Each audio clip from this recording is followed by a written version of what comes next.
feliz em encontrar, né, com os professores, alunos, né, colegas aqui nessa sala. Nossa vontade, né, seria estarmos no auditório da UFESA, todos juntos, podermos nos abraçar, né, mas infelizmente ainda não é o tempo. Então, pessoal, só mesmo gratidão em nome do NEAD, né, pela participação de vocês. Desde já também agradeço a professora Camila e o professor Souto, que irão ser os palestrantes da noite, né, que com todo zelo e disponibilidade irão contribuir, com certeza, significativamente para esse evento, né, que já vem acontecendo há alguns dias, e hoje iremos ouvir, discutir, né, dois temas bem interessantes, não só da área da química, né, mas serve para as ciências como um todo, ciências da natureza, ciências exatas e as demais áreas. Porque daí na programação ficou o nome química, o pessoal vai achar que é voltado para a química. Mas não, vocês vão ver que são temáticas que dá para aplicar também em outras áreas. Então, pessoal, eu vou aqui começar aqui apresentando a professora Camila. Podemos seguir aquela mesma sequência, né? Isso que está lá é a palestra 1 e a palestra 2. Então, a primeira palestra tem o título Todos Juntos e Conectados. Será ministrada pela professora doutora Camila Gisele Damasceno Peixoto Moraes. Desde já agradeço, professora Camila, pela sua disponibilidade, né? Fico muito contente em revê-la, Camila. Nós somos da mesma época, né, de mestrado lá na UFRN, com os mesmos orientadores, e hoje também estamos, por coincidência, né, dando aula em cursos de licenciatura em Educação do Campo. Eu aqui na UFES e ela um pouquinho distante, no Instituto Federal do Pará, em Marabá. Então, esse novo formato não, assim, tira o aconchego que a gente tem, assim, do abraço, né, do nosso convívio físico, mas compensação também nos dá a oportunidade de conhecermos, né, pessoas de outros estados, de outras instituições, que com certeza, se fosse presencialmente, iria dificultar um pouco.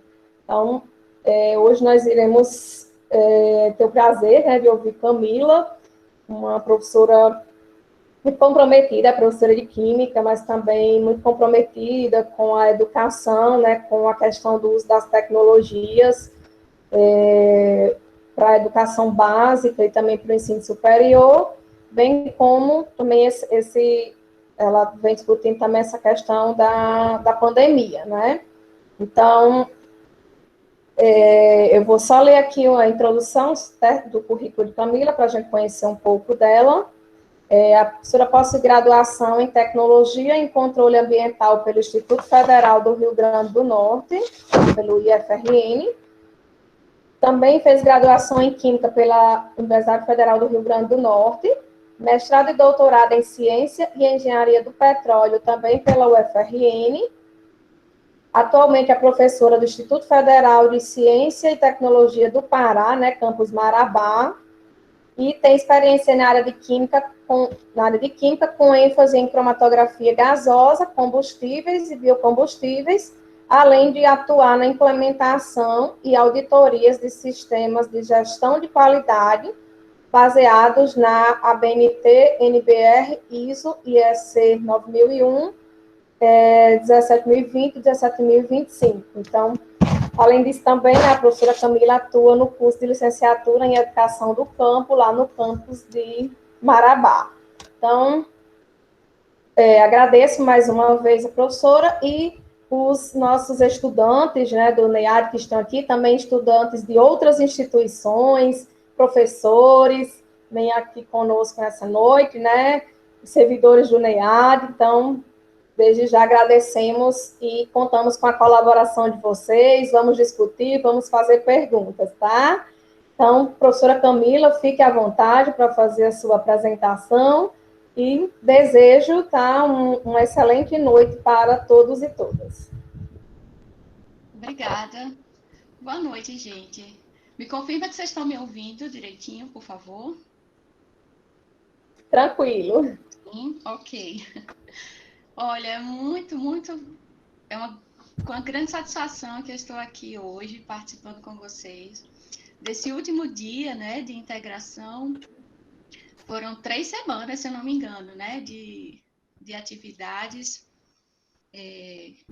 outras palestras. O áudio está baixo? Melhorou um pouquinho? Melhorou. Ah, Melhorou. é porque eu estou usando uma nova tecnologia aqui. Aí eu aproveito esses momentos para testar. Estava um pouquinho longe o microfone, mas vamos lá. Então, é com muita alegria que eu estou aqui hoje para dividir um pouquinho com vocês, né, sobre o que é estar junto, o que é estar conectado.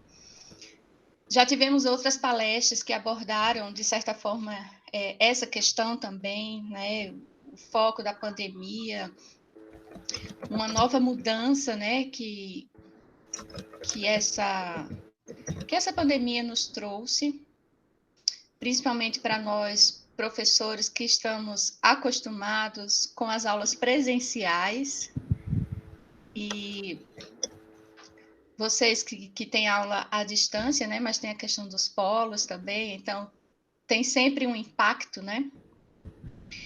E eu queria conversar com vocês um pouquinho hoje sobre o que é estar junto, o que é estar conectado. E eu vou só colocar aqui a apresentação. Ok. Deixa eu partilhar.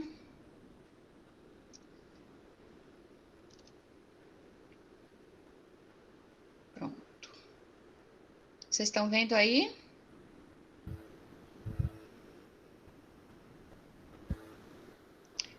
Estão vendo a Sim, apresentação? Pronto. tá sim, Camila, Ah, tá ok, ótimo. ok. É porque eu não vejo mais vocês, porque aqui ficou em tela cheia. Mas vamos lá, gente. Antes de a gente começar, eu queria pedir que, se vocês tiverem questionamentos, comentários, enfim, vão colocando aí no chat. Eu não vou acompanhar ao vivo, né? Mas depois a gente dá uma lida e pode retomar algumas questões e responder também, tá bom? Só para a gente ter uma ideia do que nós vamos falar hoje, né? Eu vou começar com o lugar de fala, contar um pouco mais para vocês de quem é Camila. Depois nós vamos entrar nos 2 objetivos dessa palestra. Vamos falar um pouquinho sobre a origem das palavras. Eu gosto muito de língua portuguesa, então eu sempre trago um pouquinho dela quando eu tenho a oportunidade, né, de ministrar aulas ou palestras. Depois nós vamos falar sobre os 4 obstáculos à tecnologia, ao uso da tecnologia na educação. Vou contar para vocês, falar para vocês sobre o 4º princípio. E a gente finaliza com a metade de uma frase aí da série Dark. Vocês assistiram essa série? Então, uma frase que ficou bem marcada, né? O fim é o começo e o começo é o fim. E eu vou usar o fim é apenas o começo. No lugar de fala, a professora Késia leu aí o meu currículo Lattes. Eu tenho até que fazer umas atualizações aí nessa descrição, porque algumas coisas já mudaram, né? Mas eu fico pensando, né? Quando a gente é chamado para falar para um público, aquilo que eu trago, né? E essa palestra que eu trago para vocês, o que eu vou falar aqui, não vem apenas do que está escrito no currículo Lattes, não é apenas o que eu aprendi dentro da academia, dentro da universidade, dentro do Instituto Federal, onde eu estudei. Esse lugar de fala, a Camila, a professora Camila que vos fala, ela vai muito além dos diplomas que ela possui. Essa palestra, ela surge daquilo que eu faço enquanto professora de ensino básico. técnico e tecnológico. Essa palestra vem das experiências de vida que eu acumulo ao longo dos meus quase 35 anos de idade. Ela vem de um movimento de desconstrução pessoal e profissional que eu tenho passado nos últimos 5 anos, e numa última instância ela vem de um processo de reconstrução que eu tenho passado especialmente nesse ano de 2020. Então eu quero trazer aqui outros elementos para que vocês entendam quem é a professora Camila. Eu sou potiguar, assim como uma grande parte, a maioria de vocês, eu imagino, né? E aproveito até para desejar, né, a todos um feliz Dia do Nordestino. Hoje, né, 8 de outubro, comemoramos essa data. E como potiguar, nós temos a nossa identidade, a nossa cultura, o nosso jeito de falar, as comidas típicas, a música da nossa região. E eu sinto muita saudade disso. Eu sou aspirante a musicista, porque antes de pensar em fazer uma licenciatura em Química, eu pensei em fazer um curso de música, bacharelado em música, porque eu estudava piano, estudei piano desde criança. E eu não segui nisso, né? Quando chegou no ensino médio, a gente, né, os hormônios, tudo muda, né? A gente fica naquele momento de criar a nossa própria identidade, a gente tem que saber que carreira profissional a gente vai seguir, fica meio confuso, eu acabei desistindo da música.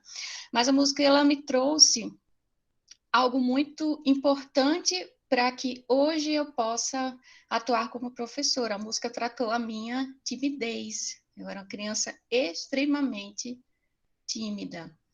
Ainda sou um pouquinho, né? Mas a música me ajudou a vencer um pouco isso. O que me ajuda hoje, né? Estar na frente, às vezes, de 60 alunos. Eu sou professora de educação infantil também, em treinamento, porque esse ano de 2020 eu precisei dar aula para minha criança de 3 anos de idade. E isso também me fez refletir sobre como eu dou aula para os meus alunos de 15, 16, 17, 20 e até de 65 anos. E eu sou uma aventureira na Amazônia. Estou aqui há 4 anos. Se você ainda não conhece essa região, venha de coração e de mente abertos. É uma experiência incrível. É um lugar totalmente diferente do que a gente está acostumado a ver no Rio Grande do Norte. É uma cultura diferente, é uma comida diferente, mas é um lugar que me abraçou e que eu abracei e que tem me ensinado muito, né? Principalmente sobre educação, sobre o que é ensinar, sobre o que é fazer diferença na vida das pessoas, das comunidades, na vida dos meus alunos e alunas. Então, essas características, elas aparecem, tá? No que eu vou tratar aqui com vocês hoje.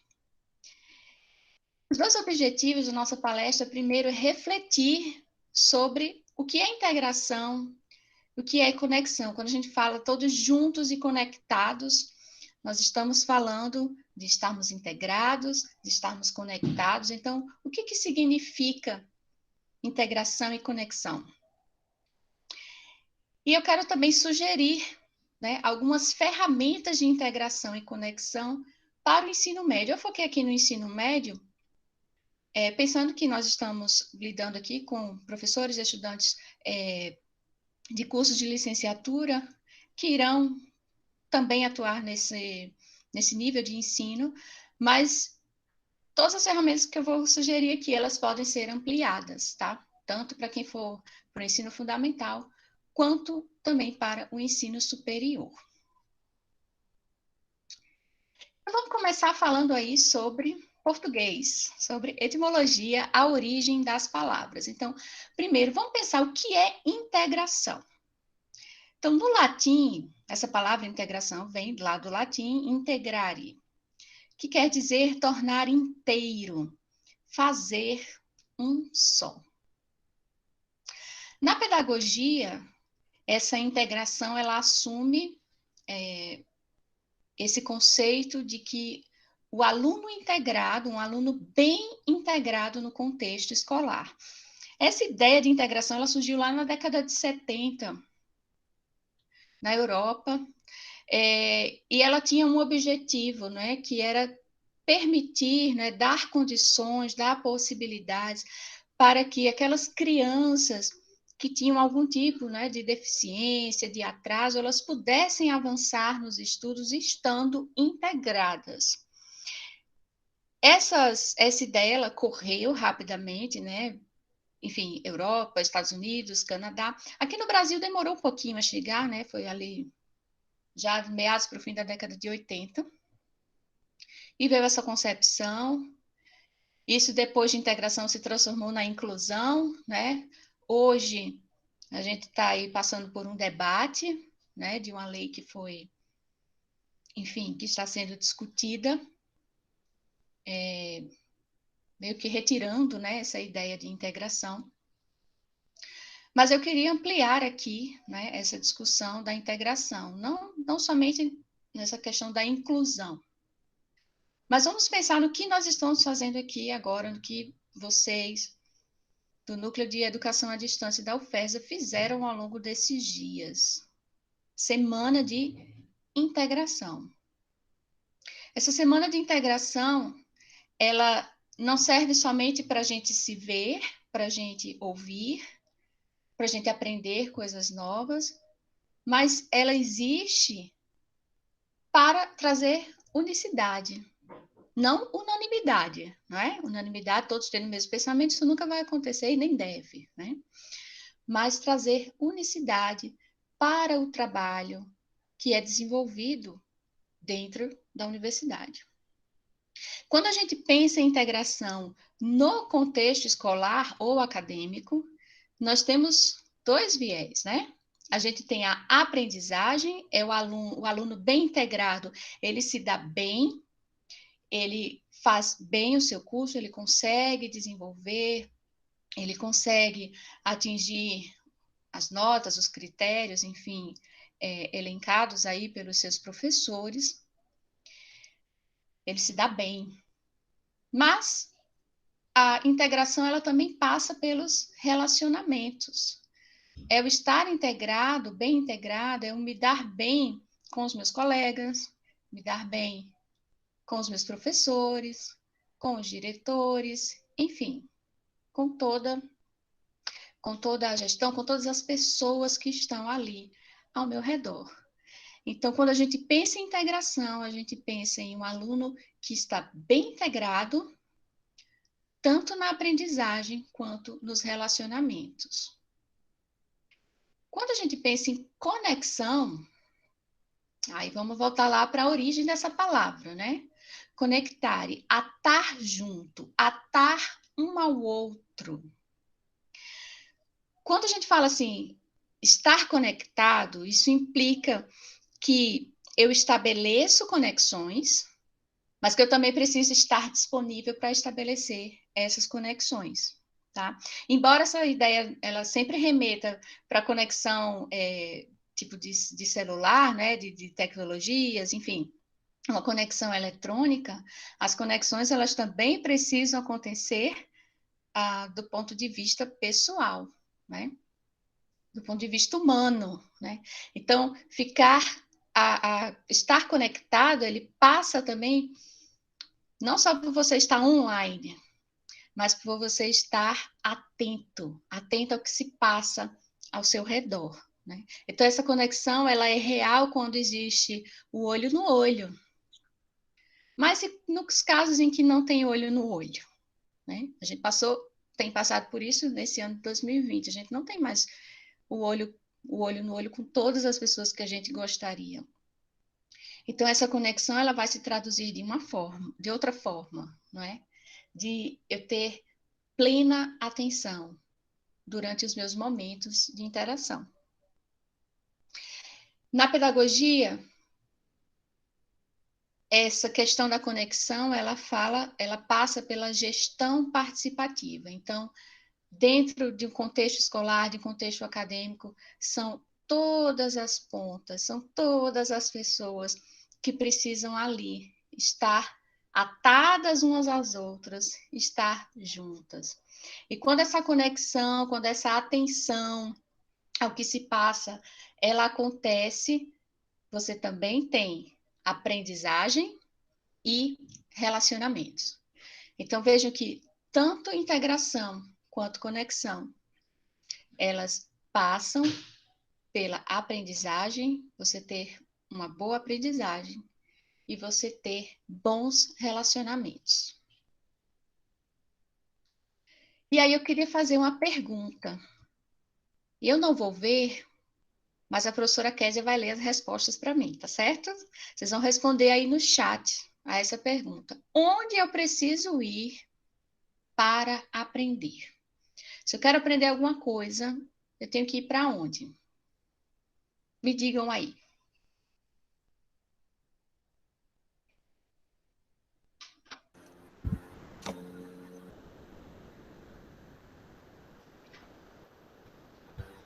Vamos lá, estou aguardando.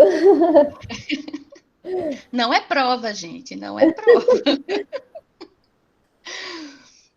É só para ver se vocês estão conectados aqui comigo, se vocês estão cientes, interessados no que está se passando. O Paulo Júnior respondeu que qualquer lugar é possível aprender. Certo. Quem mais? Só o Paulo Júnior? Tem mais gente na sala. O representante do NEAD falou: eu vou para os livros, para a sala e para a internet. Muito bem.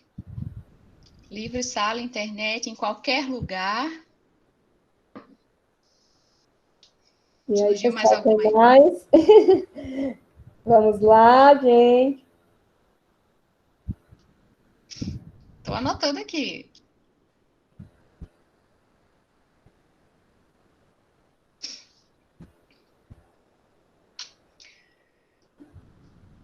Hoje parece que eles estão tímidos. Tudo bem. Vou prosseguir aqui. Tem mais Só mais um aqui, Camila, rapidinho. Mansueto, não sei se assim fala, Messias, né? Diz que é um lugar sem barulho e confortável. Aí tem mais dois aqui. O representante do NEAD também falou: aprendo olhando para as pessoas ao meu redor. José Bezerra, né? Um outro comentário também. No meu caso, quando eu quero aprender algo, primeiro eu preciso saber o que eu quero aprender, e depois que chego a esse ponto, vejo quanto de conhecimento tenho a respeito desse assunto, e a partir disso, vou atrás de fontes que podem ser livros, filmes, séries, canais no YouTube, ou em pesquisas específicas no Google. Muito bem. Tivemos aqui 5 respostas. O José Bezerra dá uma resposta bem complexa, né? Bem grande, porque ele é meu aluno. Viu? Ah, é? Ele tá querendo Boa. impressionar. Obrigada, IFPA, pela participação. Olha só, gente. Há 20 anos atrás, quando eu fazia o ensino médio, se eu quisesse aprender alguma coisa, o melhor lugar era realmente ir para a escola. Porque a internet que a gente tem hoje disponível, há 20 anos atrás, não era assim. Não tinha o Google com essa, né, tanto de informação. Existiam as bibliotecas, mas as bibliotecas públicas nem sempre, né, enfim, suprem essa necessidade. Mas hoje, 20 anos depois, a coisa muda completamente de figura, não é verdade? Nós podemos aprender como o Paulo, acho que Paulo falou, né? Em qualquer lugar. E aí, fazendo um resumão aí de tudo que vocês responderam, né? Quando você sabe que precisa aprender algo, você vai buscar, você vai fazer o seu caminho, né? Seja numa biblioteca, seja num livro, seja na sala de aula, uma sala de aula virtual, uma sala de aula presencial, seja uma sei lá, YouTube, enfim. Nós temos hoje diversas ferramentas, né, que vão nos trazer aprendizagem. E aí a gente entra nessa questão da seara da tecnologia. Antes, para eu ter um livro, eu precisava ir a uma biblioteca. Hoje eu consigo comprar pela internet, não preciso nem sair de casa. E, se eu quiser, eu não preciso nem ter o livro físico. Eu posso ter ele em formato digital, não é verdade? Posso ter lá o e-book, que vai ter o mesmo conteúdo do livro físico. E aí vai depender do gosto, né, de cada um. Mas o que é que impede a gente utilizar a tecnologia plenamente, utilizar plenamente para a educação? Então, eu queria pensar com vocês 4 obstáculos que surgem, né, que existem, que infelizmente se levantam, né, ainda nos dias de hoje, contra o uso das tecnologias na educação. E eu falo isso, eu quero trazer isso, porque a pandemia ela deixou isso muito mais evidente, esses obstáculos muito mais evidentes. Eu não sei a realidade de vocês aí, né, na UFESA, mas eu posso falar da nossa realidade aqui no IFPA. Nós temos ainda dificuldades, por vários motivos. Alguns eu vou apresentar aqui para vocês agora. Então, o primeiro obstáculo é a cultura escolar. A escola, ela é uma instituição primordialmente tradicional. Por mais discussões que existam, por mais avanços que tenham tido, ainda se perpetua esse modelo, né, que o Paulo Freire trazia, né, da educação bancária. O professor, ele fala e o aluno, muitas vezes, finge que entende, né? Então, os modelos de ensino, eles ainda são muito focados na atuação do professor. E a tendência que existe, né, nessa cultura escolar é a gente acabar reproduzindo no virtual aquilo que acontece presencialmente. E tem uma problemática nessa questão, né? Muitas vezes chega para a escola e a escola tem que se virar e tem que oferecer recursos educacionais do ponto de vista da tecnologia, usando tecnologias. Mas, na maioria das vezes, esses computadores, internet, tudo isso que é colocado na escola, ela vem para melhorar o ensino e não a aprendizagem. Ou seja, ela continua sendo pautada na ação do professor. Então, vem para melhorar a minha aula, né, o que eu faço. Mas pouca gente para pensar, e o aluno? Está melhorando o entendimento dele ou está complicando? Né? Ou não está fazendo diferença nenhuma? Aí vem a perguntinha aí dos bonequinhos, né? A gente quer melhorar o ensino ou quer melhorar a aprendizagem? Devemos melhorar os dois. Mas para a gente conseguir isso, nós precisamos vencer esse obstáculo, que é a cultura escolar tradicional.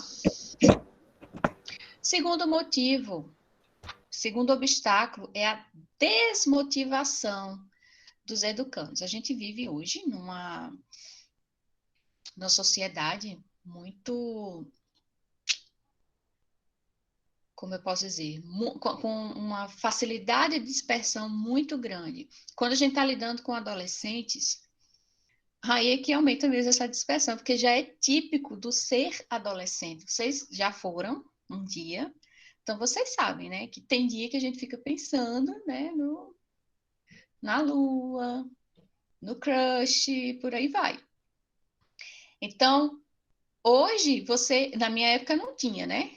não tinha celular, essas coisas. Mas hoje você já tem o aluno que fica ali no meio da sala, assim, com o celular embaixo da carteira, escondidinho, respondendo mensagem do WhatsApp, vendo Facebook e tal. Então, tem essa questão da dispersão da atenção, que é algo natural, é natural do adolescente, porém, não deve ser demasiado, né? Não deve ser também alimentado. E quando a gente fala em usar uma tecnologia, a gente precisa que o estudante tenha autonomia e tenha organização pessoal. Então, o que está acontecendo agora, né? Na minha realidade aqui. Os alunos têm, sei lá, 10 disciplinas que estão sendo ofertadas online, né, de forma remota. E num dia só eles têm 30 atividades diferentes para responder. Eu estou exagerando, claro, né? Mas se esse aluno ele não tiver uma autonomia, uma disciplina, uma organização, né? Para ver o seu horário de estudo, o horário que ele vai ter que estar lá presente assistindo aula online, o horário que ele vai muitas vezes trabalhar, o horário que ele vai desenvolver as suas atividades. Se ele não tiver essa autonomia, essa organização pessoal, vai tudo por água abaixo, né? Então, esse ensino com tecnologia, que geralmente a gente usa mais para ensino remoto, para ensino à distância, ele implica na pedagogia da autonomia, né? Construir autonomia dos nossos educandos, dos nossos estudantes. E aí a pergunta que me vem, será que os nossos estudantes, eles recebem, ou eles sabem, eles têm espaço para desenvolver essa autonomia e organização pessoal? Então, é um ponto que eu, professora, eu preciso pensar. Eu cobro dos meus alunos que eles façam as atividades, mas será que eles conseguem, de fato, né? Será, não resolver a atividade, mas será que eles conseguem se manterem motivados e organizados a ponto de conseguir atender a todas essas demandas? Então, isso é algo que passa por a gente também, né? Nós, docentes. E outro ponto, né? É a questão da gestão emocional. Então, tem muita coisa acontecendo fora do contexto da escola, fora do contexto da universidade, coisas que atingem atingem a nossa vida. Então, muitas vezes o aluno ele acaba se desmotivando, não consegue seguir aquele processo, acaba perdendo o interesse, às vezes começa muito empolgado, né? Usar um software diferente, mas aí ali no meio do caminho ele vai e perde a vontade, né? Então nós precisamos ter alunos, professores, gestores que sejam maduros emocionalmente. E se eu não posso cobrar de um adolescente que ainda não tem essa maturidade que eu, com os meus 30, 40 anos, tenho, então eu preciso ser ali um suporte para aquele aluno. Aqui, nesse período, né, nós vivenciamos muito isso na licenciatura. Na nossa forma de organização, o trabalho que é feito presencial e de repente foi rompido, né, e tivemos que partir para o remoto, muitos dos nossos alunos não conseguem acessar a internet porque eles moram na zona rural, enfim, tem as limitações mesmo geográficas e de recursos para conseguir acessar as plataformas, enfim. E a desmotivação é muito grande. E aí a gente tem que fazer, né, às vezes das tripas coração, para dar aquele gás, dar aquele incentivo e dizer, não vamos desistir, né? Vocês são futuros educadores. A educação é um campo de luta, é uma batalha, e a gente não pode baixar a guarda e desistir por qualquer coisa. Então, esse apelo, né? Esse cuidado com as emoções dos nossos estudantes, ele precisa estar presente, justamente para a gente evitar que esse obstáculo da desmotivação apareça.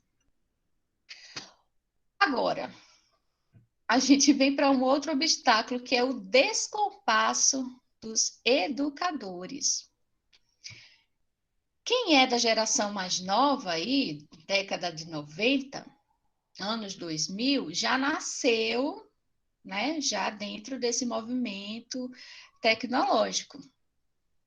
E às vezes os nossos professores, eles não nasceram nesse período, eles nasceram antes.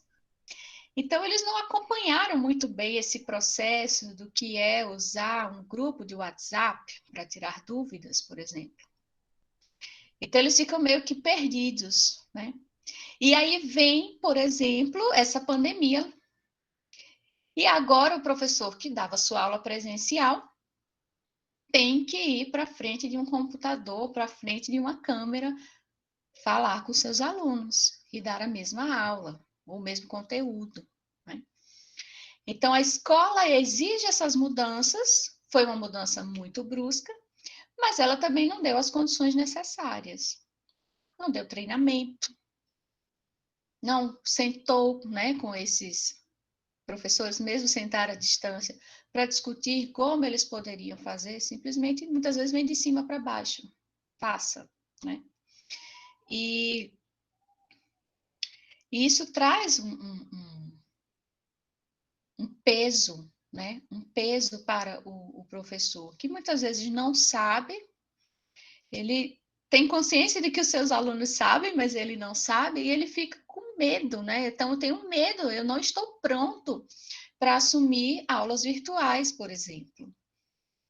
Só que eu não posso admitir isso, porque se eu admitir isso perante todos, perante os meus alunos, isso é um sinal de fraqueza. Então, vai virando aí uma bola de neve, né? Eu me lembro, me lembro não, estava conversando há pouco tempo aí com a prima minha, que ela é professora do estado, aí do Rio Grande do Norte, e ela falou que teve, quando começou a pandemia, chegou um dia uma ordem da direção de que eles tinham que gravar aulas. E aí ela veio conversar comigo, desesperada, porque precisava gravar, como é que eu faço, porque só disseram que eu tinha gravado, não disseram como. Eu não tenho câmera, eu não tenho microfone e tal. E aí eu fui tentando ali orientar minimamente, né? E o mesmo aperreio, o mesmo perrengue que ela passou, quantos outros, né, passaram? E muitas vezes se fecham, não é? Então, eu não sei mexer, eu também não quero aprender. Se me mandam fazer, eu fico aperreado, mas também não faço. Ou, enfim, fica aquela loucura, não é? E aí eu deixo a pergunta. O educador, o professor, você, estudante de licenciatura, você futuro professor, você atribui sentido às tecnologias? Porque se o uso de um computador, de um software, de um celular, se isso, uma página na internet, se isso não fizer sentido para você, dificilmente você vai conseguir vencer esse obstáculo, esse descompasso. Então, pense nisso. Qual é o sentido que você dá a essas tecnologias? E o último, né? O último obstáculo é o foco do curso. Então, mais uma vez, a gente tem cursos, quando estou falando de cursos, eu estou falando tanto de ensino superior quanto cursos de ensino médio, ensino técnico, que são focados no conteúdo, na informação, na transmissão. É no aluno individualmente, eu classificar aquele aluno que tirou nota acima da média, que tirou nota abaixo da média, né? No máximo ali, a interação daquele único aluno comigo. Então, é tudo muito individualizado, né? Qual que deveria ser o foco, então? A gente precisa ter foco na construção do conhecimento e na interação, no equilíbrio entre o individual e o grupal, e entre conteúdo e interação. Por que eu trago aqui essa questão dessa interação, de qual que deve ser o foco? porque para nós garantirmos integração e conexão nas nossas ações enquanto professores, no ensino e aprendizagem, nós precisamos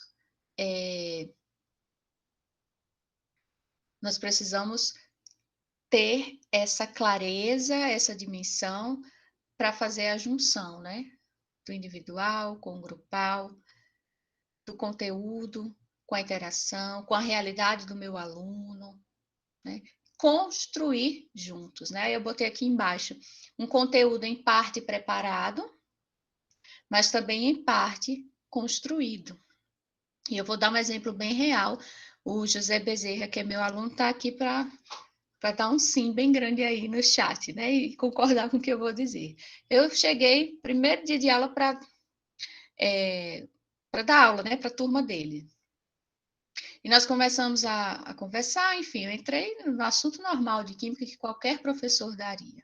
Quando terminou a aula, um dos alunos me procurou e me fez uma pergunta.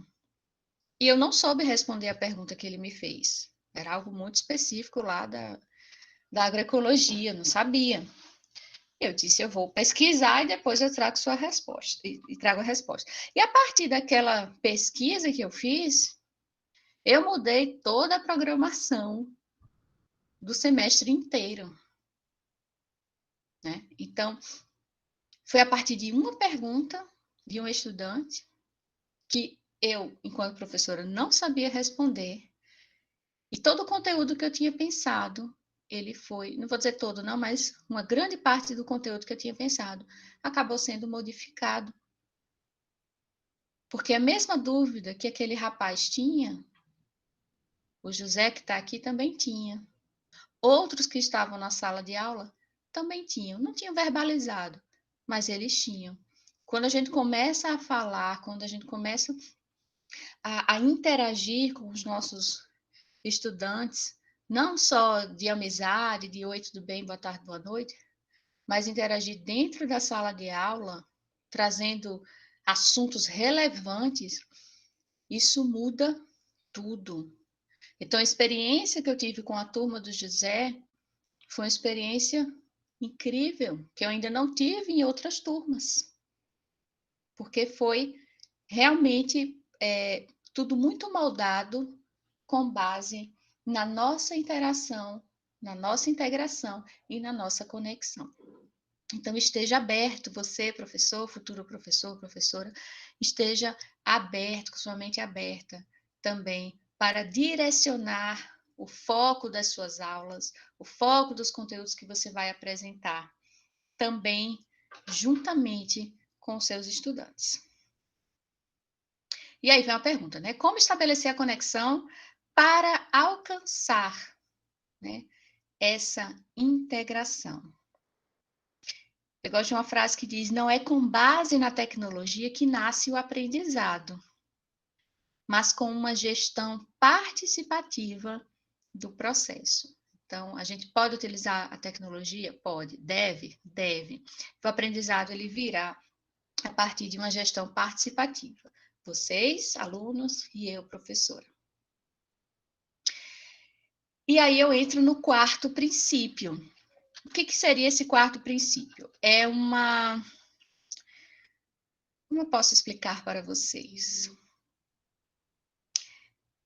Existem 4 princípios que regem a minha atuação enquanto professora, tá? Camila, isso não está em livro nenhum, isso foi uma coisa que eu criei da minha mente, tá? Os 4 princípios.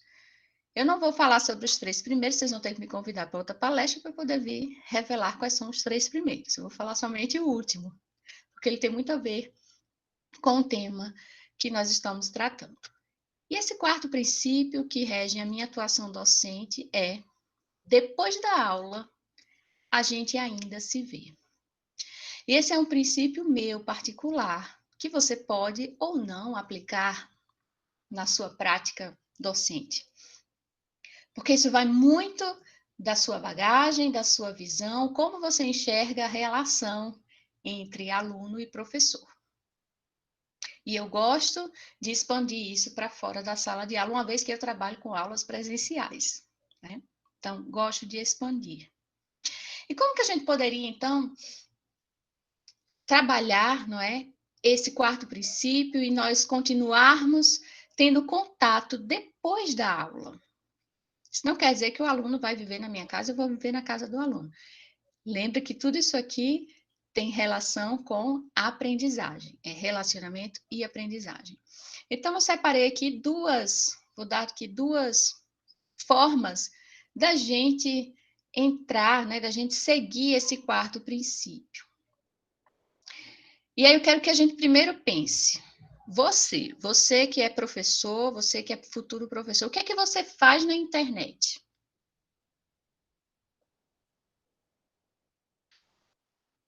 Fora, não vale dizer acessar um Moodle para assistir às aulas, certo?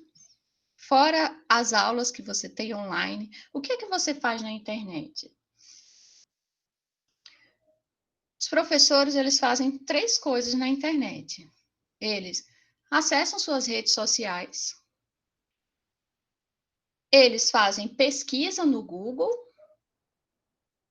ou, enfim, periódicos, outra plataforma, e eles fazem download de materiais. São essas 3 principais atividades que um professor faz na internet. Mas a grande sacada é o que o professor pode fazer na internet. Então, eu vou falar 2 coisas que o professor pode fazer. Primeira delas, recursos instrucionais. Tem vários sites, softwares, aplicativos que servem, né, como uma forma da gente estender a nossa conexão, a nossa integração com os nossos estudantes, com vistas a trazer a aprendizagem, uma excelente aprendizagem. Mas o que que eu vou avaliar, o que que eu devo avaliar, o que é que você deve avaliar para escolher um determinado recurso instrucional? E aí eu já dou aqui 4 dicas, tá bom? Facilidade. Esse recurso ele tem que ter uma interface intuitiva, dinâmica, tem que ter um acesso simples. Flexibilidade. Esse recurso ele tem que ser compatível com as principais opções de equipamento disponíveis. Ele tem que rodar no computador, no celular, no tablet. De preferência, esse recurso ele também precisa ter custo zero, não é? Ou seja, ele tem na sua opção gratuita a capacidade de prover soluções de ensino. E aí, se você quiser pagar, é porque vai ter alguma coisa realmente ali muito importante que você vai precisar utilizar. Mas logo de cara, você tem que conseguir usar esse aplicativo, esse software, sem pagar. E esse recurso instrucional, ele tem que ter organização, no sentido de que ele possibilite uma personalização, né? Os alunos saberem que aquele material é do professor Júnior, é da professora Késia. Um recurso que permita compartilhamento, seja através de e-mail, de WhatsApp, Telegram, e também que permita importação e exportação. Então, são esses quatro critérios que você deve avaliar quando for escolher um recurso instrucional para trabalhar. Que recursos seriam esses? Então, eu separei aqui algumas sugestões que talvez vocês já conheçam, vocês já tenham utilizado, até no curso mesmo de graduação de vocês. Então, se você não conhecer, vai ficar sabendo. Se já conhece, ótimo, né? Aí você pode até dizer se realmente é bom ou não. Então, eu vou dar aqui algumas sugestões separadas meio que por nicho, tá? Aí você pode tirar uma foto, você pode fazer um print para depois você ir pesquisar, né, mais a fundo e usar. Formulários, né? A gente precisa, às vezes, fazer uma pesquisa, às vezes até uma prova, que não vai ser presencial, né? Que vai ser online. Então, para a gente não ficar usando só o sistema, não sei como se aplica a vocês, mas para a gente é o SIGA que nos permite essa ferramenta de fazermos provas por dentro do SIGA mesmo, mas para a gente não ficar só usando o sistema que a universidade adota, então nós temos o Google Forms, que eu acho que é o mais simples e famoso, né? SurveyMonkey, que eu já vi sendo muito utilizado na área empresarial, mas a gente pode trazer para educação. E temos não sei como é que fala, gente, desculpa a pronúncia, o Socrative, que também serve, né, para a gente criar aí formulários, provas. Eu gosto muito de usar essa parte de formulários para fazer as autoavaliações. Então, geralmente, por semestre, né, por disciplina, enfim, quando eu encerro, eu sempre faço com os alunos uma autoavaliação. Então, eles se avaliam e eles também me avaliam. Isso é muito legal porque eu consigo ver como que o aluno se enxergou, né, ou se enxerga nesse processo de ensino-aprendizagem e como ele me enxerga também, e das sugestões que eles dão eu consigo ir ressignificando e aprimorando as minhas aulas, né?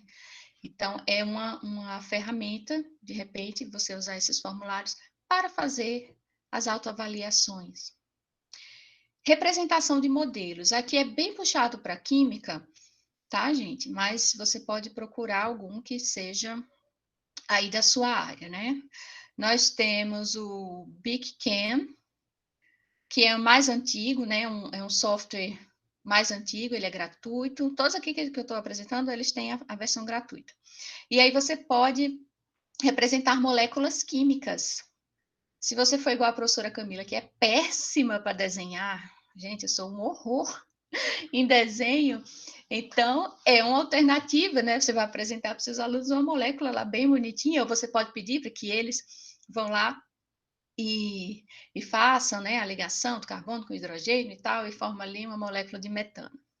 A gente tem o Avogadro, que é um outro software também que trabalha com representação de modelos atômicos e moleculares.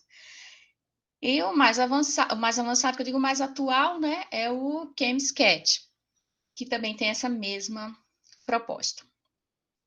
Mapas conceituais também é algo que é muito, muito bom, muito usual para a gente trabalhar, né? Então, a gente tem o Poplet, o DroidDia, que eles servem para fazer esses mapas conceituais. A desvantagem é que eles são em inglês, tá? Não tem versão em português.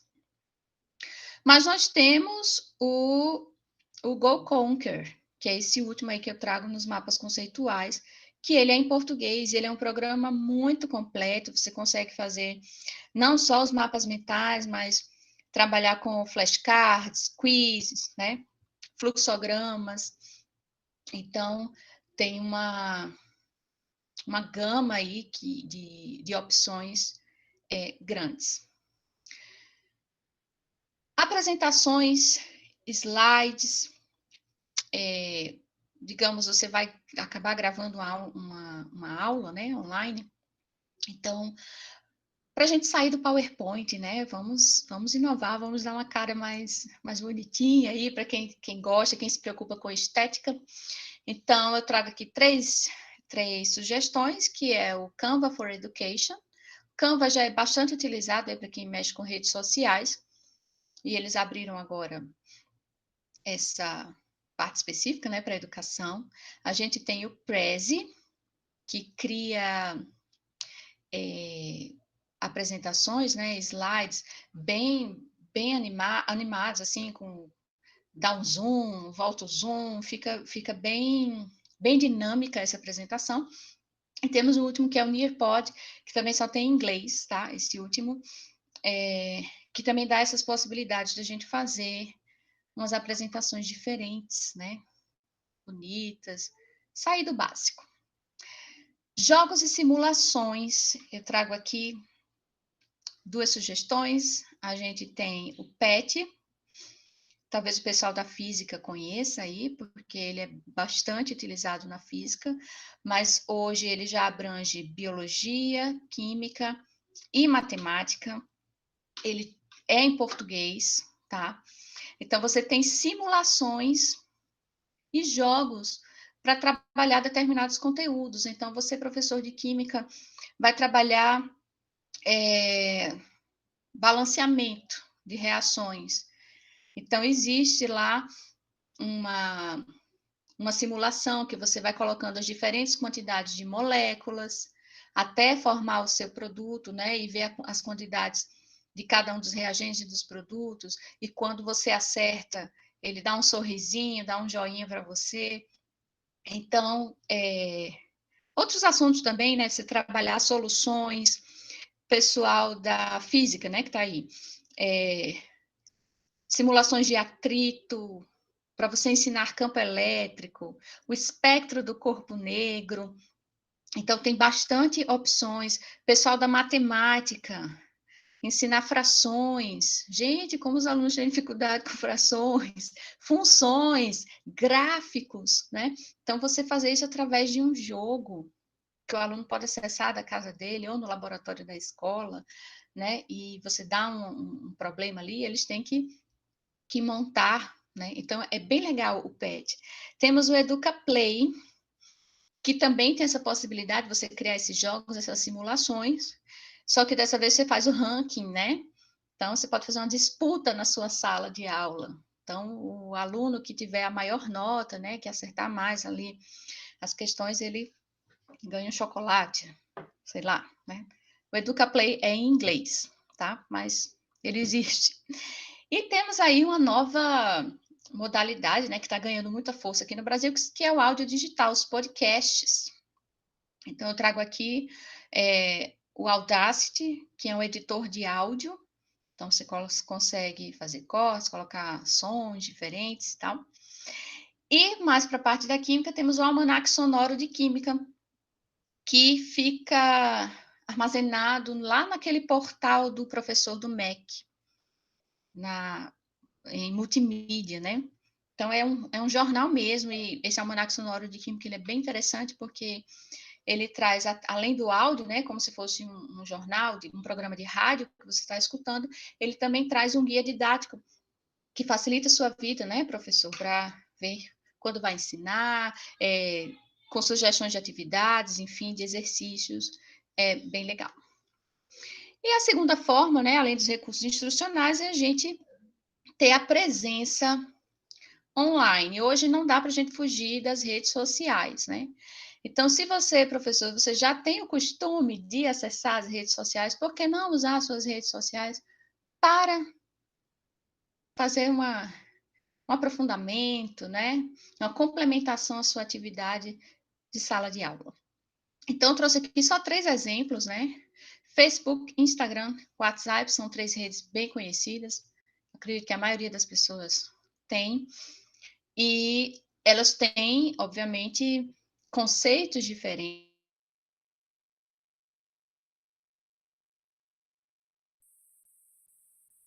Criar um grupo, né, uma página, colocar materiais complementares, fazer transmissões ao vivo. A gente tem feito isso na licenciatura, tem sido bem legal, que a gente consegue interagir, pelo menos ali pelo bate-papo com os alunos. E todos eles conseguem, a maioria deles consegue ter acesso pelo Facebook, então é uma estratégia. No Instagram, a gente tem que pensar que vai ser a nossa vitrine, né? Então, é a vitrine do nosso trabalho. Então, você pode trabalhar ali quais são os temas, as causas que você defende, ou que você quer trabalhar e quer discutir com as pessoas, né? Ser uma fonte de inspiração, a gente tem o IGTV, com possibilidade de você gravar aí vídeos de 10 minutos, 15 minutos, tratando de algum tema, tem um outro colega seu, ó, que maravilha, um professor de física e química conversando lá no Instagram sobre termodinâmica, né? Que maravilha. Então, você pode fazer isso, uso disso também. E o WhatsApp, e aí você pode estender também para o Telegram, se você achar melhor, né? É a questão da interação, da gente manter uma interação um pouco mais próxima e mais constante, você, de repente, ter ali grupos de interesse, né, por turma. E tem a facilidade de você poder mandar áudio, mandar vídeo, mandar materiais complementares, né? Compartilhar coisas por ali. Então, é importante se garantir a sua presença online, não somente da sua pessoa física, mas também da sua pessoa jurídica, né? Então, fica aqui essa opção também. Então, quando a gente trabalha com recursos instrucionais, a gente muda um pouco aquela estética só da aula que eu vou, falo, e vocês escutam.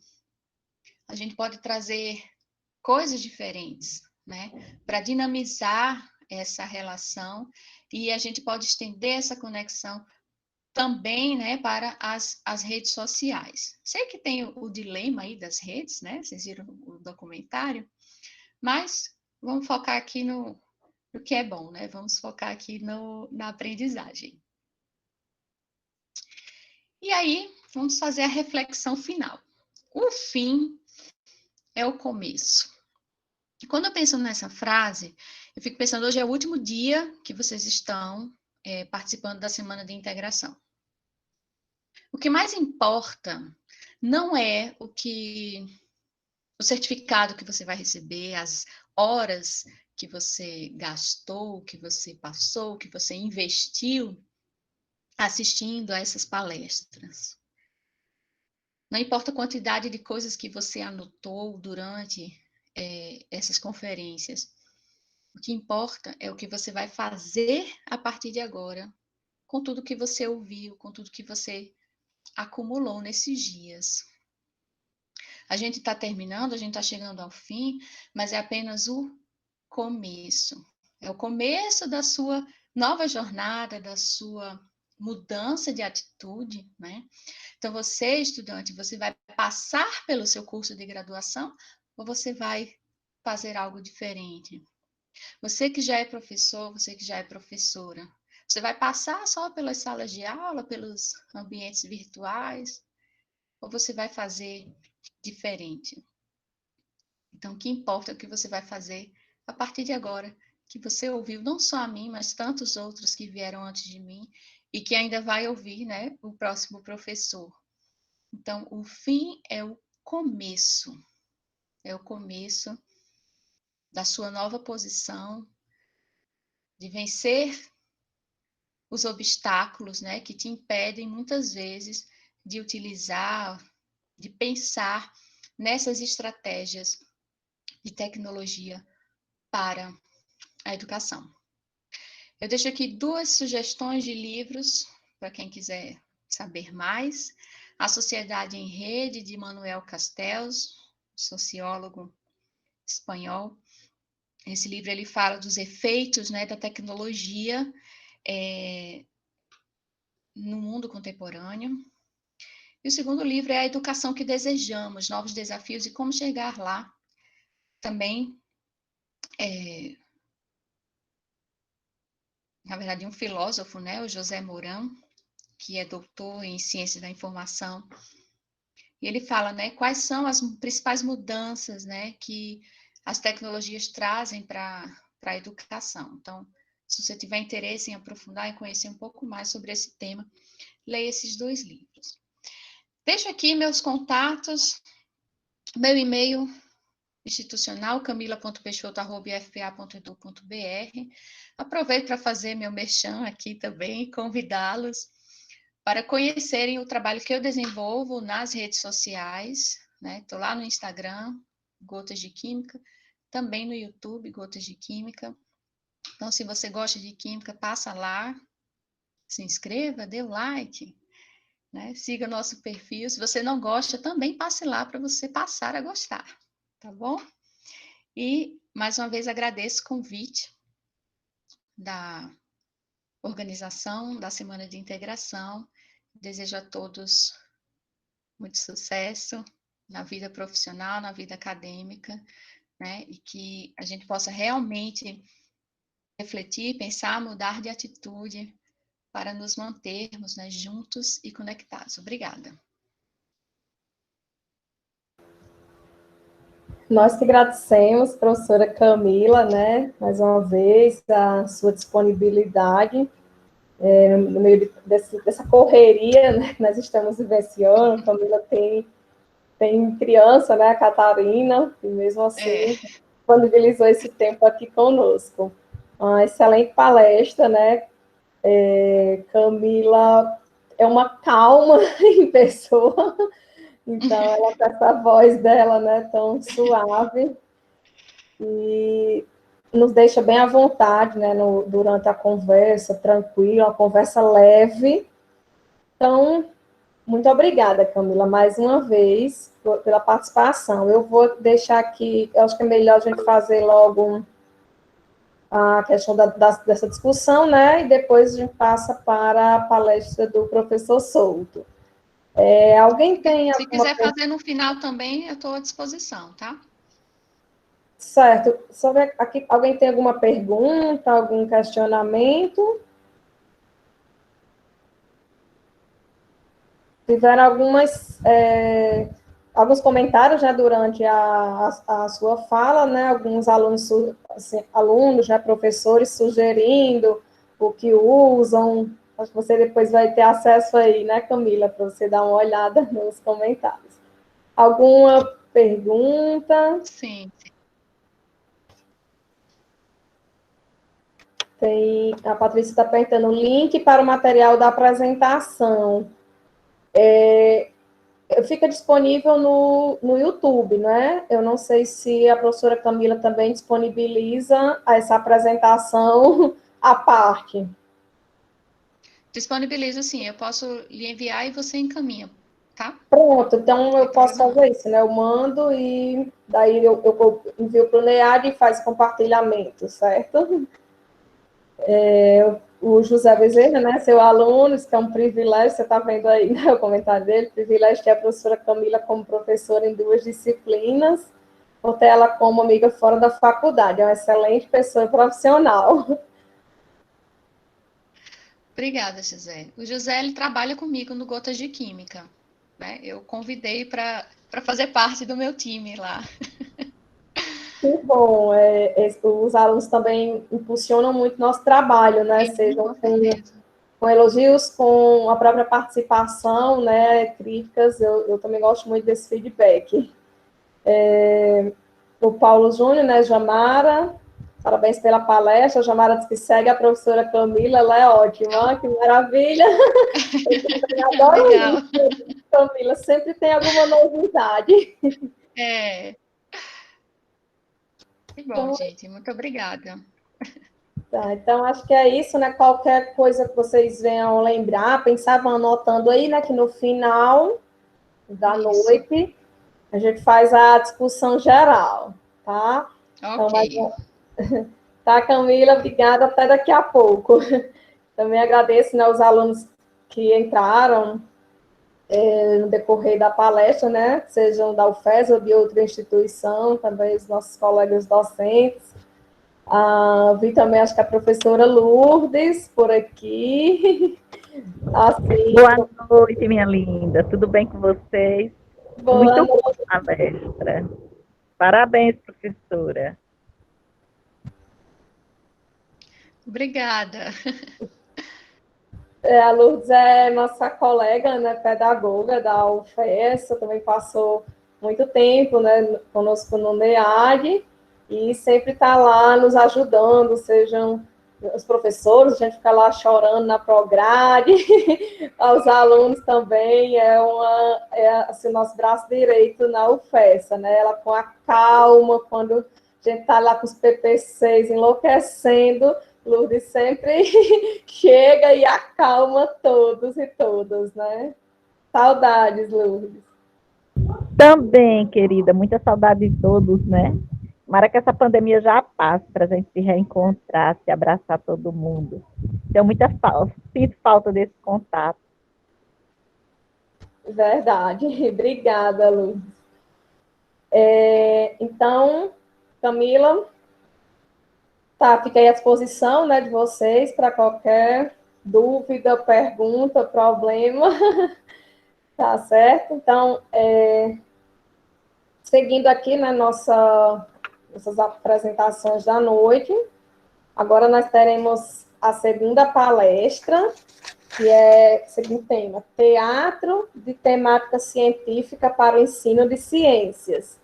Teremos como palestrante, né, o professor doutor Francisco Souto de Souza Júnior, nosso colega, não é, não vamos nem falar a época, né, Souto, para não denunciar a nossa idade. Nós viemos da mesma instituição de graduação, de pós, e hoje somos colegas, né, trabalhamos também na licenciatura em Educação do Campo e na licenciatura em Química da UFES. O Souto atualmente está na coordenação, né, da LEDOC e há muito tempo vem desempenhando um excelente papel, né, na universidade, seja no ensino, na pesquisa, na extensão, nos projetos de teatro, já é bem a cara do professor Souto. Todos os alunos adoram. Então, professor Souto, vou ler aqui, né, um pouco a introdução aqui do currículo. É licenciado em Química pela Universidade do Estado do Rio Grande do Norte, nossa querida UERN. Mestrado em Química pelo Programa de Pós-Graduação em Química da Universidade Federal do Rio Grande do Norte. Também tem doutorado em Química, também pelo Programa, né, de Pós-Graduação em Química da UFRN.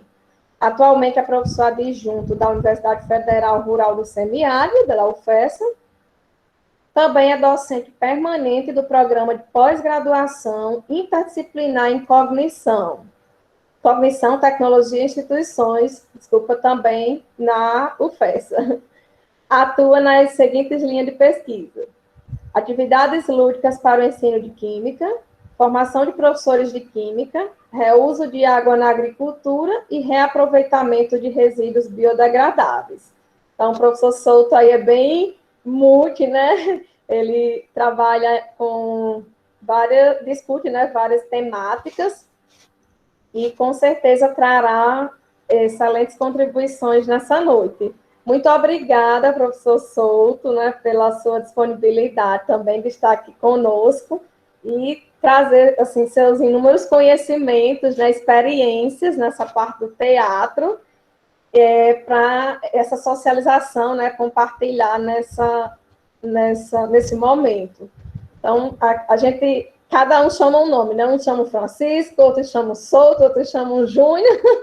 A gente lembra da época de graduação da UERN, né? A gente ficou com esse hábito de chamar Souto. Então, obrigada, tá? E a palavra agora é sua. Boa noite a todos e todas. Que alegria estar com vocês, uma apresentação dessa, professora Kézia, me emociona muito, inclusive que passa um pouco da nossa história, do nosso viver enquanto estudante nos corredores da Universidade do Estado do Rio Grande do Norte, nossa luta diária enquanto professores. Gostaria aqui de agradecer no nome da professora Lourdes, pelo convite e abraçar todos e todas que fazem o NEAD, esse núcleo que tem desenvolvido um papel importantíssimo já há muito tempo e nesses períodos tem se ressignificado e dado significado também aos nossos processos formativos cada vez mais. E aí eu vou falar para vocês um pouquinho de teatro com temática científica. Eu vou tentar fazer aqui minha apresentação, colocar aqui para a gente começar.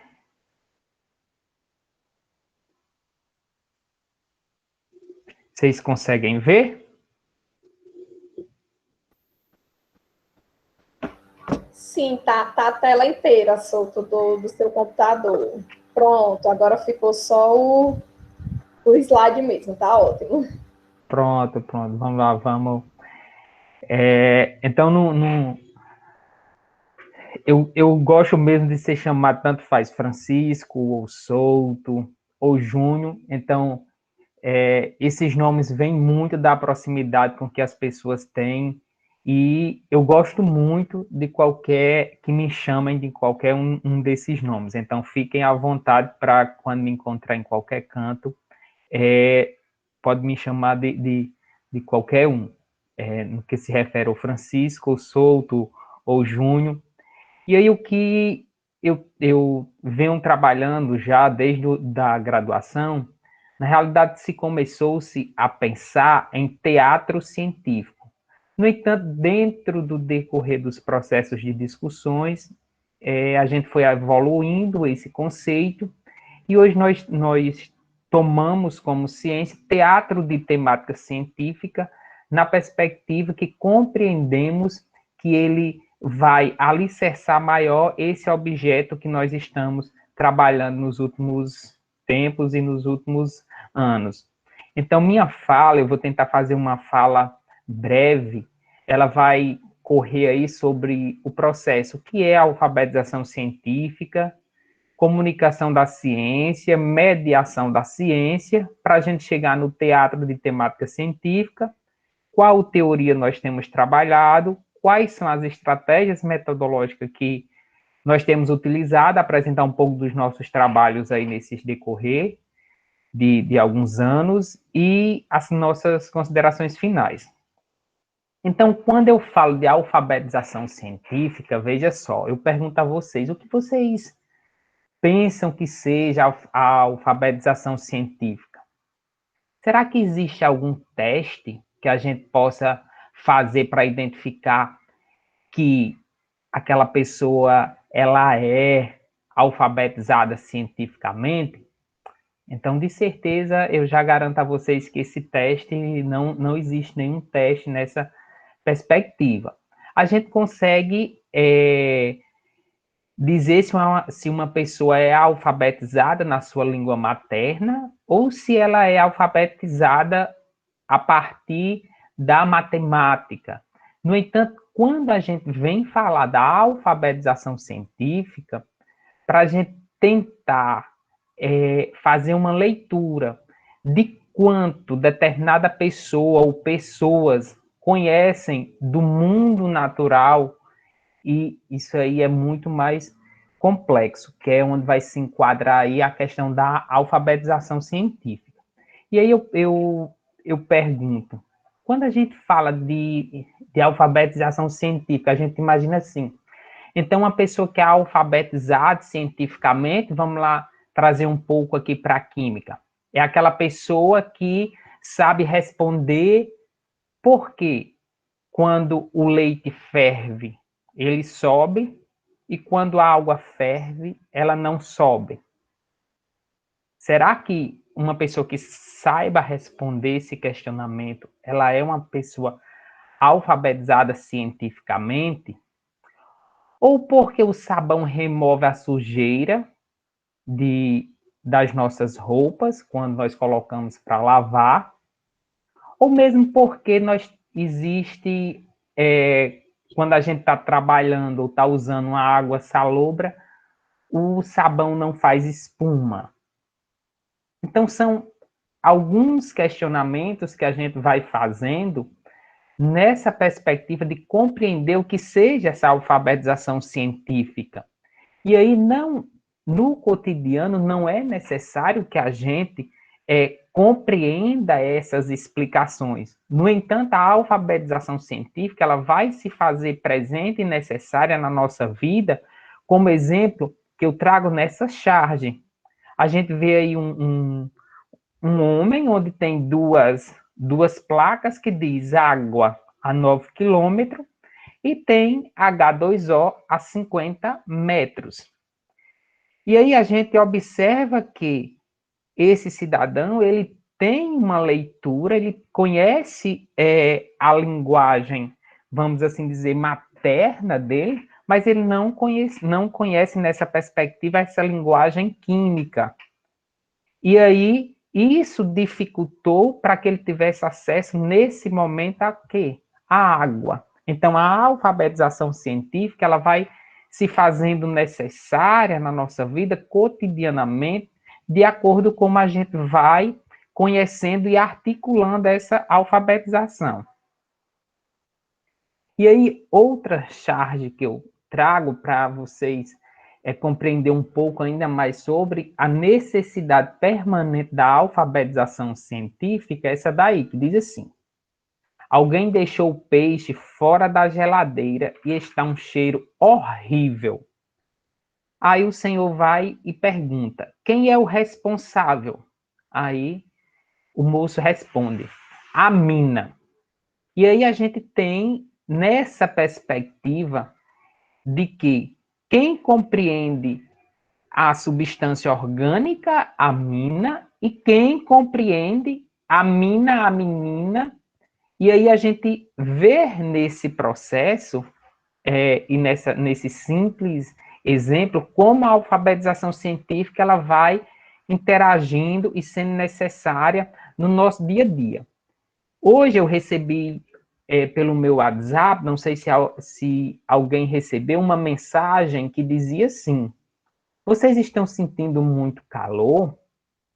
Então agradeça, porque o vírus do coronavírus, ele não consegue, ele não suporta 29 graus. E hoje, em Mossoró, está 40 graus. Isso foi Deus que mandou para que ocorra a morte desse vírus. Então, a gente vê nessa mensagem que foi jogada hoje nas redes sociais, pelo menos aqui na cidade de Mossoró, que quem conhece cientificamente e tem acesso a essas informações, detecta logo que isso é uma fake news. Então, dentro desse processo, vai ocorrendo a nossa percepção e a necessidade cada vez mais da nossa alfabetização científica. E você pode me perguntar: professor, mas quando é que a gente pode dizer que determinada pessoa é alfabetizada cientificamente? A gente não consegue medir isso. E todos nós estamos nesse processo de alfabetização científica constantemente, todos os dias.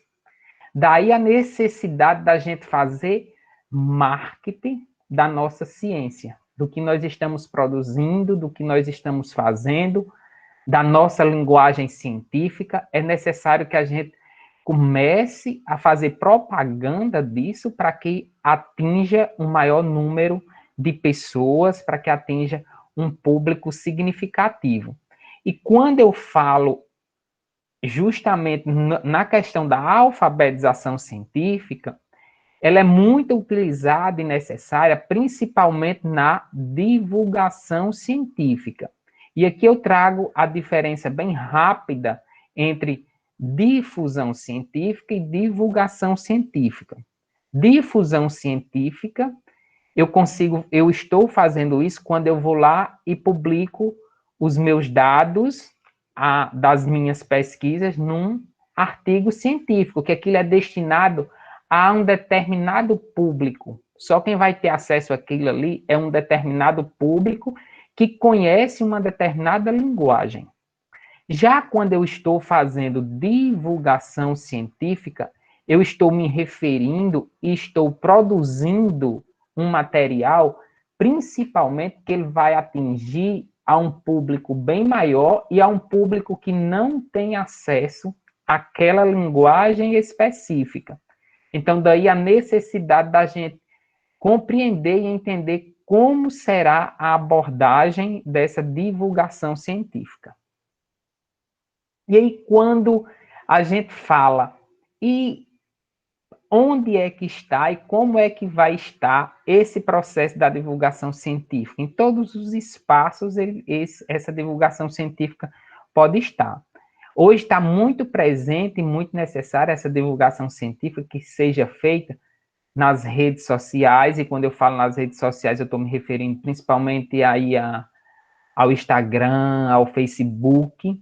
E quem é que trabalha com divulgação científica? Infelizmente, nós não temos um grande quantitativo de pesquisadores, de professores trabalhando com divulgação científica.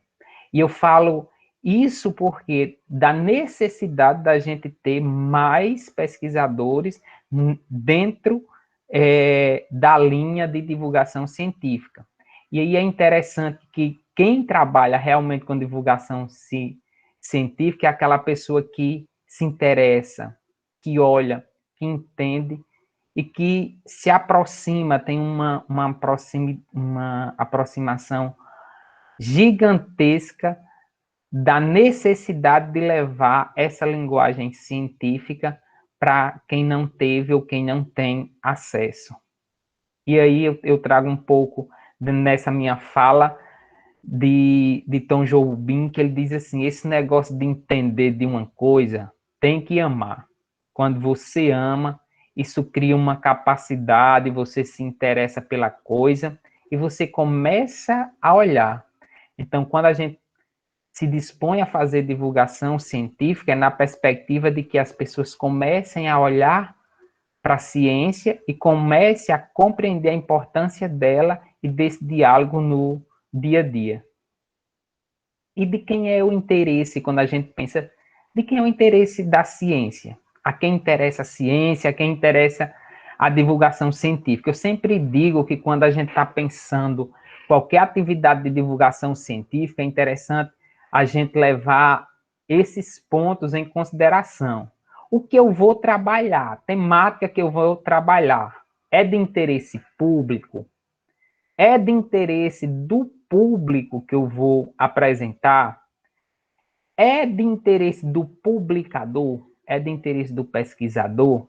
É de interesse do governo, que é quem um dos órgãos que vai poder financiar minha pesquisa? É interessante se fazer essa pesquisa? É de interesse de alguma empresa? É de interesse de alguma ONG? Então, são alguns questionamentos interessantes da gente começar a fazer antes de mergulhar dentro de um processo de divulgação científica no que se refere à escolha da temática. E aí, nesse processo, nosso grupo de pesquisa tem trabalhado com o teatro de temática científica, que o teatro de temática científica ele se distancia um pouco do teatro convencional. Por quê? Porque, especificamente, esse teatro ele vem se dando em museus, em centros de ciências, em escolas, em universidades. E ele tem procurado fazer a relação e trazer dentro dos seus espetáculos a história da ciência, conceitos de ciência, problemas sociais, que trazem uma linguagem específica e formada dentro de, ou do que a gente chama do conhecimento científico. E aí não é algo novo quando a gente fala de teatro de temática científica. A gente tem, inclusive, muitos grupos de teatros profissionais que têm trabalhado com o teatro de temática científica. A gente tem aí, eu trouxe como exemplo, o Museu da Vida, em São Paulo, tem feito uma série de apresentação com o espetáculo de Galileu. No entanto, esses espetáculos, ele chega para quem? Qual é o público que ele atinge? Nós, aqui em Mossoró, temos acesso a um espetáculo desse porte? A quem serve esse teatro? A quem serve essa linguagem? Qual o espaço que essa linguagem chega? Só algo para a gente se perguntando. E nesse momento até algo que a gente se pergunta, quantos de nós frequentamos o teatro ou já fomos a um teatro, tivemos a oportunidade de assistir um espetáculo de teatro? E aí é nessa perspectiva que o nosso grupo trabalha. Nós trabalhamos alicerçado no que traz Bourdieu na perspectiva do capital cultural. Que Bourdieu ele vai nos dizer e vai nos levar para pensar que quanto mais conhecimento e mais acesso a população tiver, mais fácil vai ser para ela compreender e estar alicerçada e preparada para enfrentar tanto as problemáticas como conseguir fazer a relação na perspectiva de que esse ensino ou aprendizagem, o ensino-aprendizagem, ele ocorra de forma mais, vamos assim dizer, eficaz. Então, quanto mais acesso ao capital cultural, e o capital cultural que Bourdieu traz, são justamente a uma nova linguagem. E essa linguagem, ela vai se dar dentro dos nossos estudos a partir do momento em que novos conceitos vão sendo acrescentados e trabalhados na vida dessas pessoas. E aí o nosso estrategicamente ou metodologicamente, o que é que nosso grupo tem feito? Nós temos trabalhado com teatro, e aí nós trabalhamos com o processo colaborativo e as oficinas todas baseadas no teatro do oprimido.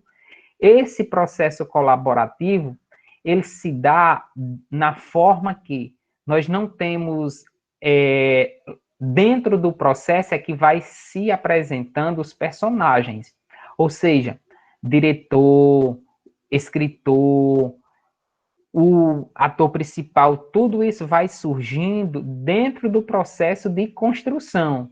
A gente não entra dentro desse processo já indicando quem são os pares ou determinando quem é o quê ou quem vai ser o quê nesse espetáculo de teatro. Então, aqui está algumas imagens dos nossos grupos, né? Eu tenho aqui, tem um pessoal de Angicos, onde a gente tem um grupo lá, os periódicos, e o pessoal aqui da licenciatura em Educação do Campo, onde a gente está com o grupo de teatro Baobá.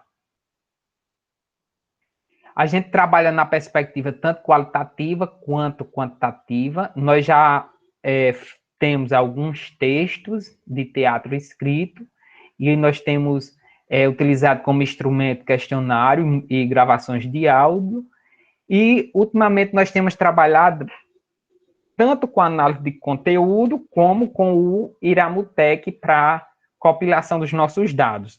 Nós trabalhamos muito também nas nossas pesquisas com a escala de Likert, que tem sido muito utilizado ela. E quais são os tipos de atividades teatrais que nós temos, que nós já fizemos durante aí esses 5, 6 anos trabalhando com teatro? Nós temos espetáculos, nós temos contação de história, nós temos dança e performance. Quem quiser saber mais um pouquinho no que se refere, como nós temos trabalhado as estratégias metodológicas, pode acessar a minha tese de doutorado, que ela vem trazendo passo a passo na perspectiva de como montar um espetáculo de teatro, de temática científica, como avaliar, se é possível ser aplicado, em qual público pode ser aplicado. Então, vocês podem ter acesso, está disponível aí na rede.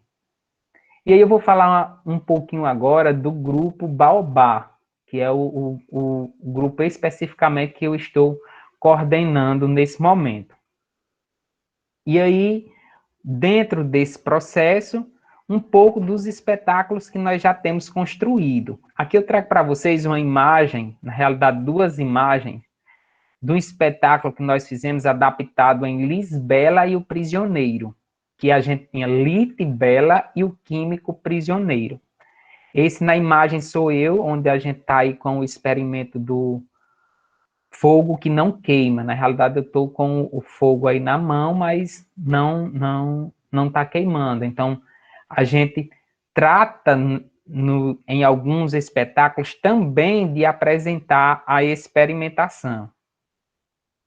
Aqui é um espetáculo que nós fizemos, que é um laboratório arretado, que esse espetáculo, o grande objetivo dele era fazer com que as escolas que não tinham laboratório tivessem acesso à experimentação, e aí a gente tinha todo um enredo, e esse enredo ele se passava dentro de um laboratório de química, e depois todo o cenário ele se transformava e ficava no formato de um laboratório onde os alunos das escolas visitadas poderiam ter acesso aos experimentos e poderiam fazer os experimentos após o espetáculo de teatro.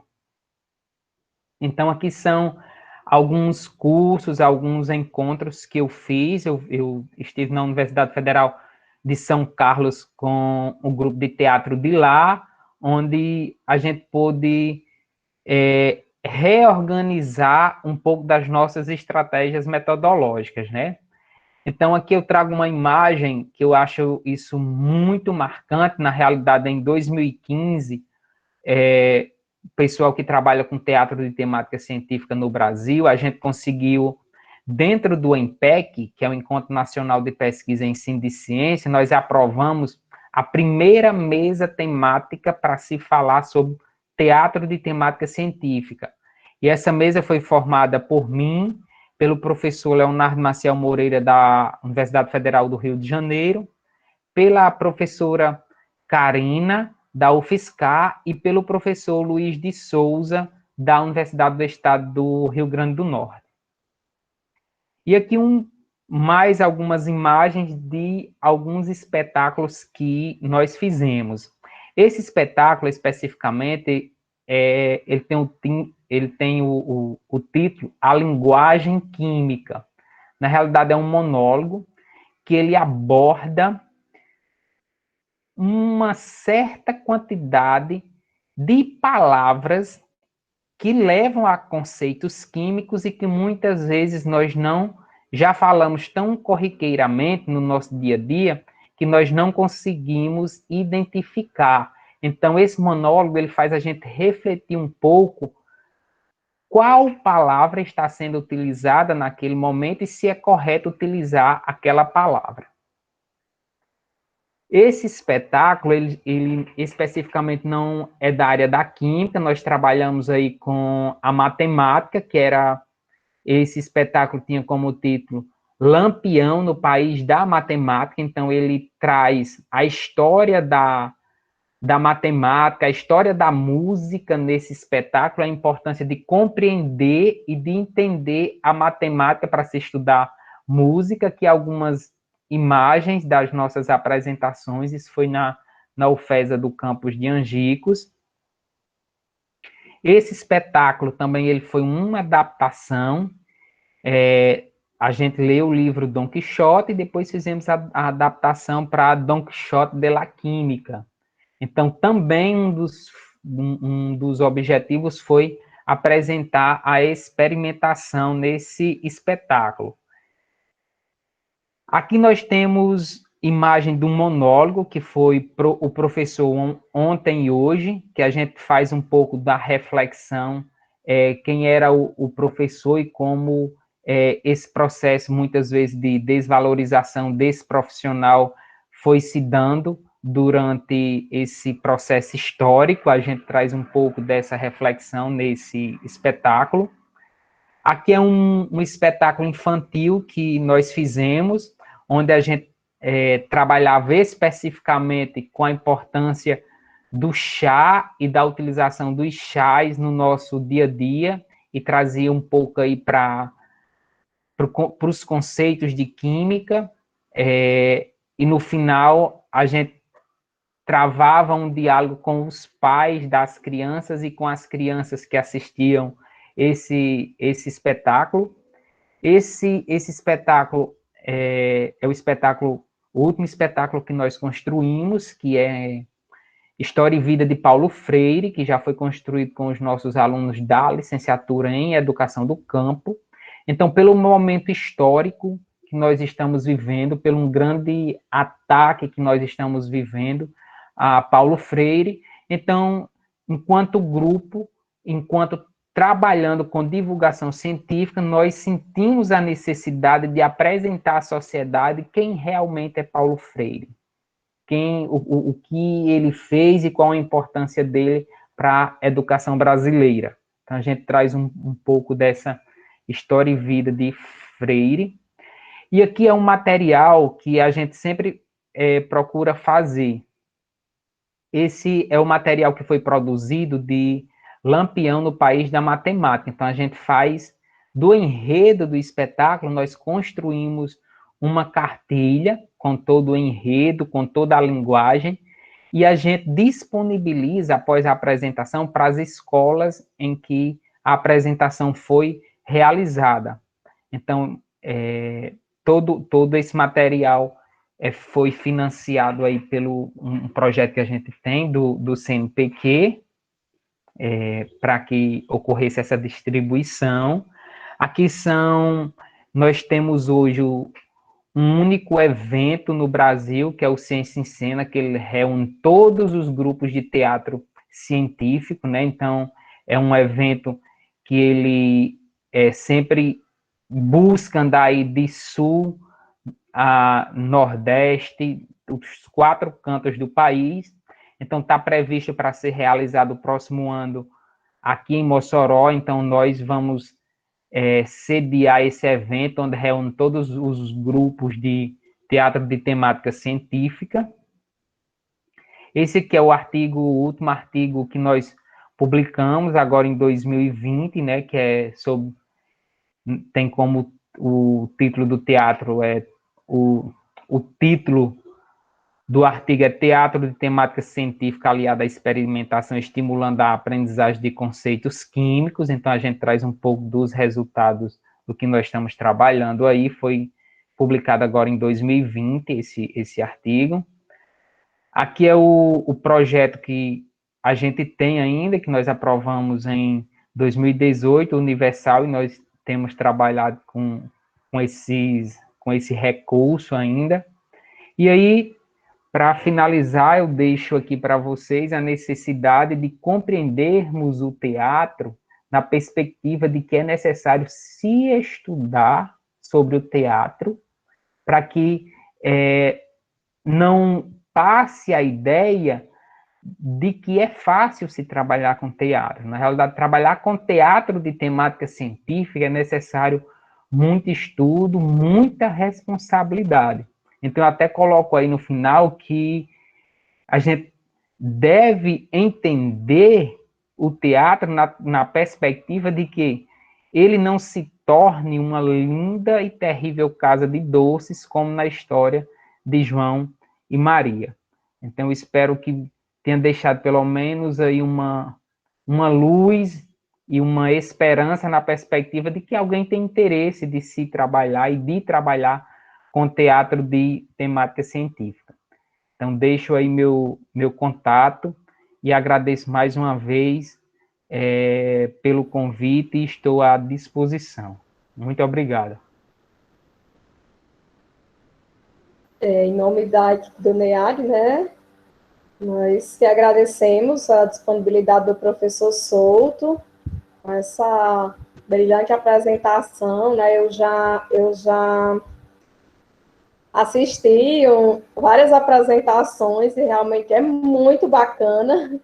Eu lembro que o Souto começou lá na UERN, não era? Na época dos fanáticos da Química, né, que ainda tem, e na nossa época de graduação. Então, assim, realmente é uma se eu posso dizer, temática, né? É um grupo de estudo, né, que vem somando hoje ao ensino de Química e ao ensino de Ciências, né, como um todo, e que realmente isso facilita, tanto para os estudantes de educação básica, quanto do ensino superior, facilita a aproximação com a química, que sempre foi tida como algo difícil, algo que eu não vou entender, que eu não sei, que eu nunca aprendi.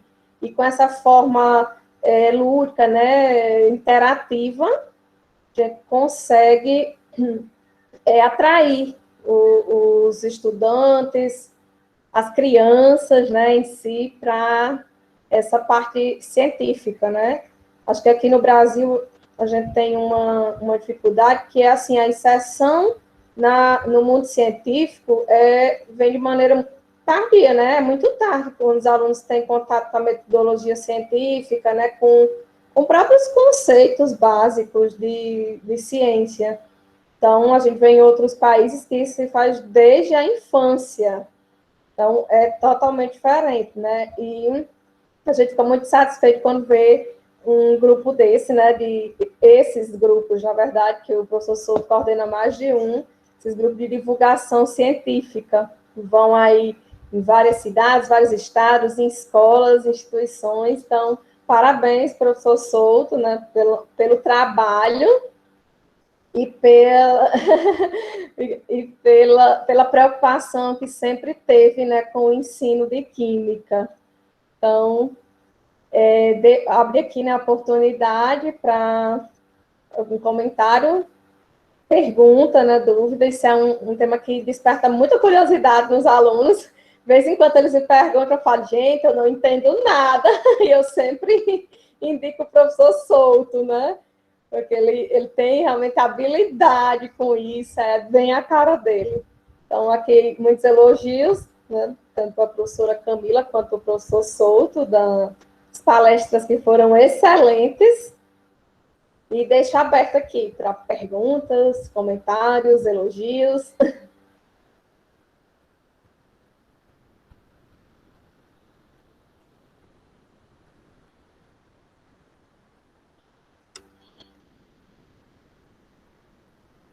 Ninguém? Todo mundo tranquilo, tá todo mundo entendendo, curioso, né? Para novas ideias aí para vocês estudarem.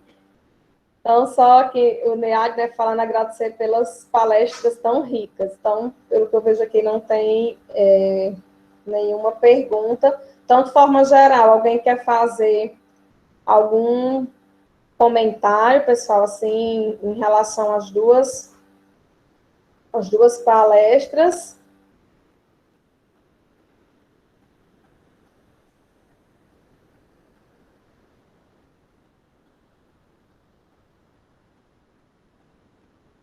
Professor Zilvan, né, parabéns também ao professor Souto pelo excelente trabalho, o NEAD, falando que as palestras trouxeram, né, muitas possibilidades para os futuros educadores, com certeza.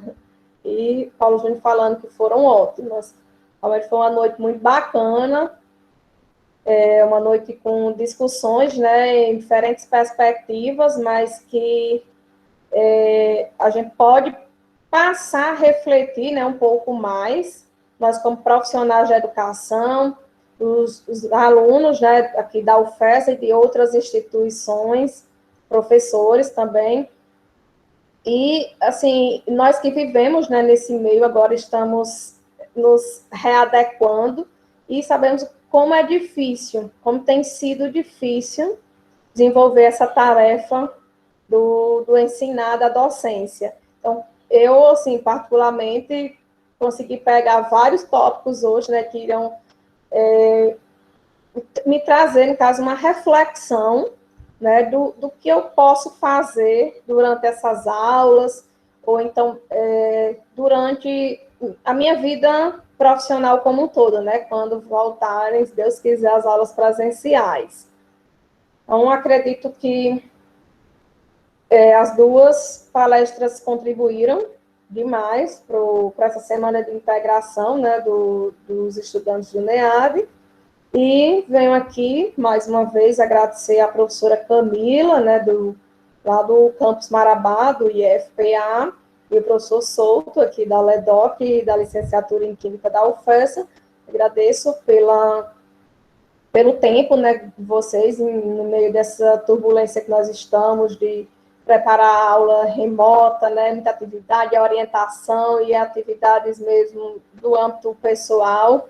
Então, vocês pararam aí para, com certeza, para preparar esse material, né, para estudar, que a gente não leva uma palestra de qualquer jeito. Então, só mesmo o nosso reconhecimento, né, de gratidão por vocês terem aceitado, né, participar desse momento.